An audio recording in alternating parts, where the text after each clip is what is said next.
इरशद प्रदीप सरदाना जी जुड़े हैं, राजनीतिक विश्लेषक हैं, पत्रकार हैं और देश के जाने माने फिल्म क्रिटिक हैं।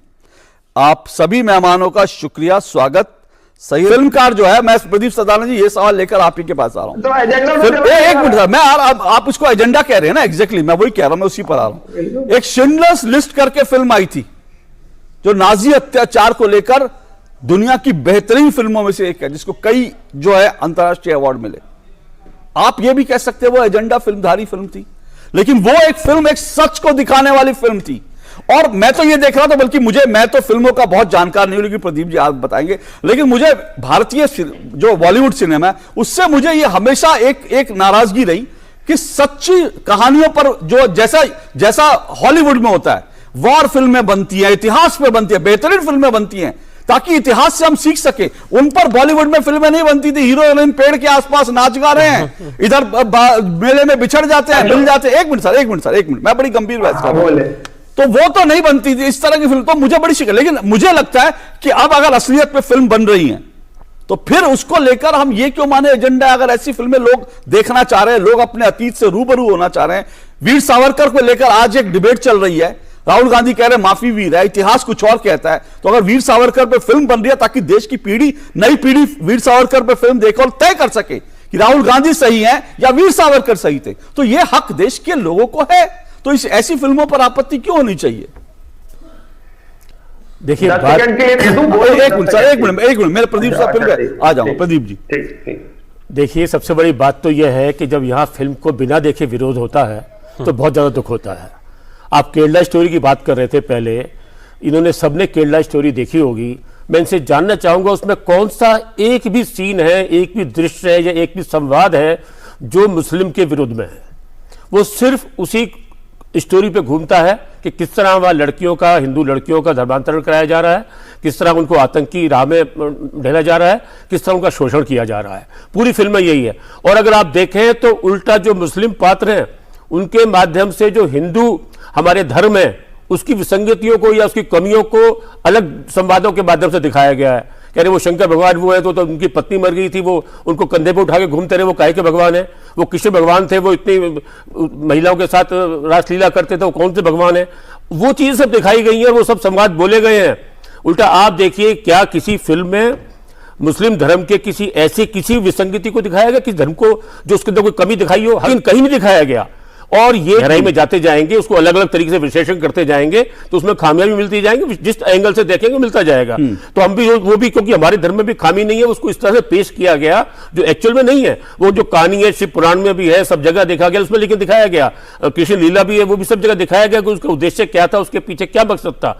लेकिन ये सब इसके बावजूद भी बिना देखे आप फिल्म का वो करते हैं। मैं तो ये कहता हूं कि आप ही इन फिल्मों का प्रचार कर रहे हैं। आप देखिए आज केरल स्टोरी सुपरस्टार, आप लोग आप उसका विरोध नहीं करते, आप उसको शोर नहीं मचाते, वो शायद नहीं करती। और मैं आपको बता दूं 72 हूरों के बारे में एक बहुत खास बात, ये फिल्म आज की नहीं है, 2019 में बनी थी। हाँ, और ये फिल्म जो है 2 अवार्ड जीत चुकी है। अच्छा, 2019 में 50वां भारतीय अंतर्राष्ट्रीय फिल्म समारोह जो गोवा में हुआ था, उसके अंदर ये इंडियन पेनोरा का भी हिस्सा थी। और इस फिल्म को वहां पर जो गांधी यूनेस्को का अवार्ड है उसके अंदर भी इसको मेंशन मिला था, उसमें भी पुरस्कार ले चुकी है। और इसके जो डायरेक्टर हैं संजय चौहान, जो संजय पूर्ण सिंह चौहान लिखते हैं। बात कर रहे हैं आप 72 हूरे की। ये लोगों को पता ही नहीं है कि ये फिल्म 2019 में बनी है। और 2019 के अंदर भारतीय अंतर्राष्ट्रीय फिल्म समारोह गोवा के अंदर दिखाई गई है, उसकी इंडियन पेनोरा का हिस्सा थी। और वहां जो है इसको अवार्ड मिला, जो हमारा उसमें गांधी यूनेस्को अवार्ड है, वो इसको मेंशन मिला, वो अवार्ड इसको मिला इस फिल्म को। और उसके बाद ये फिल्म इसको 2021 के अंदर इसी फिल्म के लिए इसके डायरेक्टर को नेशनल अवार्ड मिला है, ये भी मैं आपको बता दूं। तो आप देखिए ये फिल्म इतनी अब ये रिलीज हो रही है, अब ये रिलीज हो रही है क्योंकि ये थिएटर पे नहीं हो पाई थी। आप झूठ बोल रहे हैं सर, ऐसा नहीं है, ये तो चुनाव की वजह से बनी है ये फिल्म। हाँ, ये तो अब आप बोलते रहिए चुनाव की वजह से बनी है, बोल रहे हैं। मैं यही आपको बताने जा रहा हूँ। फिल्मों का शायद आप कुछ भी बोल देते हैं कि ये इसलिए आ रही है, वो इसलिए आ रही है, लेकिन मैं आपको सच बता दूं ये फिल्म रिलीज नहीं हो पाई थी क्योंकि अब ऐसा एटमोस्फेयर आप लोगों ने बना दिया है कि इस तरह की जो रियल स्टोरी है या इस तरह की जो खामियां बताती हैं, जो इस तरह की जो Okay. आतंकवाद के खिलाफ फिल्में हैं, आप उनके विरोध में इस तरह उतरते हैं कि उन फिल्म को खूब प्रचार मिलता है, खूब बिजनेस मिलता है। इसलिए 72 हुने जो है रिलीज कर पा रही है, इसको थिएटर मिल पा रहे हैं, नहीं तो उसको थिएटर नहीं मिल पा रहे थे। ओके 5 साल इस फिल्म को हो गए बने हुए। अतीकुर रहमान जी, जो अजमेर को लेकर, अजमेर बयान में फिल्म आ रही है, उसको लेकर भी रजा एकेडमी ने विरोध किया, उसको लेकर जो है बाकायदा असद मदनी जी विरोध कर रहे हैं। ये फिल्म तो फिर कह रहा हूं ये एक सच्ची घटना पे आधारित है, और वो कह रहे हैं कि गरीब नवाज का ये शान में गुस्ताखी है। कैसे? नहीं, देखिए अशोक जी, ये तो जितने भी डेवलपमेंट है और जो हमारी चर्चा भी है, इससे मैं ये सब चैलेंजेस के तौर पे ले रहा हूं एज ए रिसर्चर। और प्रदीप जी ने जो बातें कही हैं वो बिल्कुल 100% सही हैं। देखिए, सेंसर बोर्ड के मुतालिक जो हम बात कर रहे हैं, सुप्रीम कोर्ट के मुतालिक, एज अ सोसाइटी हम लोग किसी भी फिल्म के ऊपर इस तरह के डेवलपमेंट्स के ऊपर बैन नहीं लगा सकते। प्रदीप सरदाना जी, एक बड़ा सवाल मेरे मन में बार बार उठता है, क्या बॉलीवुड अचानक से बदल गया है, उसका हृदय परिवर्तन हो गया है, या राजनीतिक एजेंडा है? जब तक एक कांग्रेस की सरकार थी तब तक उसी तरह की फिल्में बनाई जाती थी जो उनके एजेंडा को सूट करती थी। आज बीजेपी है तो उस तरह की फिल्में बनती है जो बीजेपी के एजेंडा को सूट करती है। क्या ऐसा है क्या? नहीं, ऐसा नहीं है। असल में क्या है कि पहले जो भी फिल्में कांग्रेस के समय में कांग्रेस के खिलाफ बनती थी, उनको बैन कर दिया जाता था, उनके प्रिंट जला दिए जाते थे। किस्सा कुर्सी का एक इसका सबसे बड़ा उदाहरण है, जिसके प्रिंट जला दिए गए कि कुछ भी अवशेष ना बचे। विद्याचरण शुक्ल उसके उस समय सूचना प्रसारण मंत्री थे। आंधी पिक्चर उसका सबसे बड़ा उदाहरण है कि उसको देखिए बैन कर दिया गया था। ऐसी कितनी ही फिल्में हैं जो कांग्रेस के राज में बनी, उनके खिलाफ जरा भी कुछ बोल। उससे पहले अंग्रेजों के समय में होता था। अब किस्मत फिल्म आई थी इतने साल पहले अनिल विश्वास की, दूर हटोए दुनिया वालों हिंदुस्तान हमारा है, तो उसको बैन कर दिया गया था। लेकिन कांग्रेस के समय में वही अंग्रेजों वाली प्रवृत्ति अपनाई गई जो अंग्रेजों में अपनाई जाती थी, वो कांग्रेस ने अपनाई। जो भी उसके खिलाफ बोलता था उसकी फिल्में बंद कर दी जाती थी। लेकिन अब आप देखिए कि अब सब तरह की फिल्में आ रही हैं, लेकिन ये सब भूल जाते हैं कि जो और जो फिल्में आती हैं उनका जब विरोध होता है या उनके बारे में कहा जाता है और जब वो दिखाई जाती है जगह जगह, तो आप कहते हैं कि नहीं ऐसा कुछ नहीं हो रहा। अब देखिए, अब गोदावरी फिल्म आ रही है, आप फिर ये बोलेंगे अब लोकसभा के चुनाव आ गए इसलिए फिल्म आ रही है।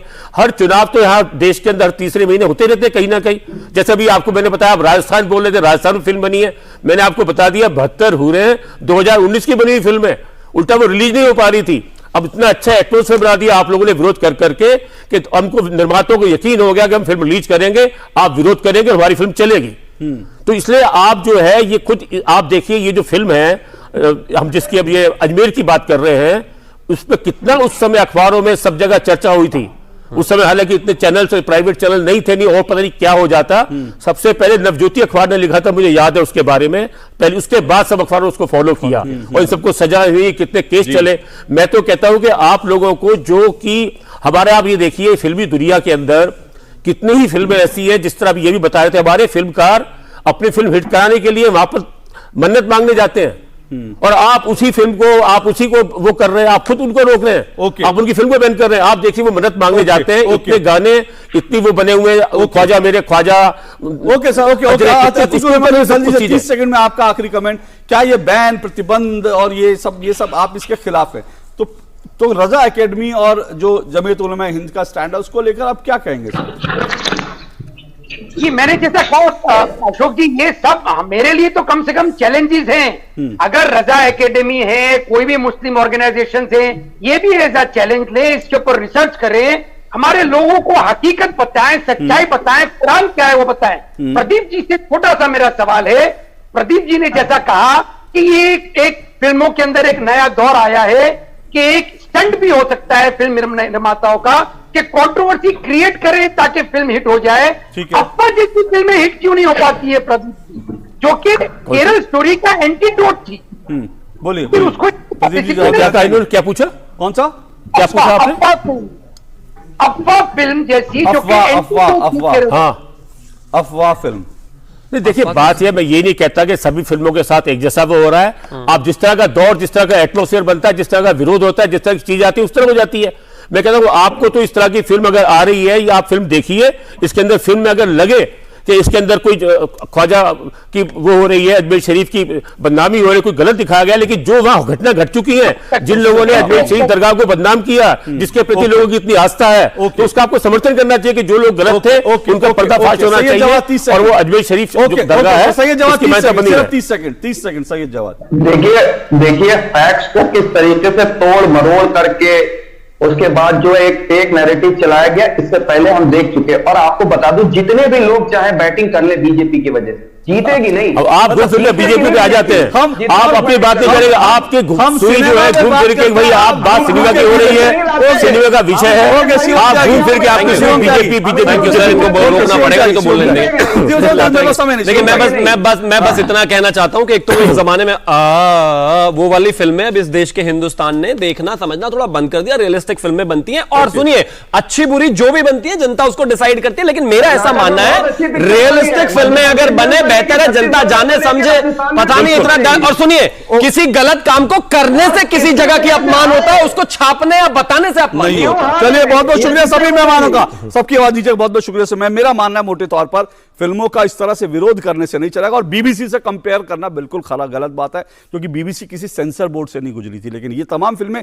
सेंसर बोर्ड से गुजर कर आ रही हैं। सुप्रीम कोर्ट कह चुका है, इस तरह से सेंसर बोर्ड से पास फिल्मों को लेकर प्रतिबंध लगाने की मांग करना बिल्कुल गलत है। और जो सच हुआ है उस सच से डरना क्यों, सच का सामना कीजिए ताकि आप चीजों को बदल सके, बेहतर कर सके, और फिल्में इसका माध्यम बने, ये अच्छी बात है। इसलिए 72 हूरें और अजमेर 92 का स्वागत होना चाहिए, विरोध नहीं।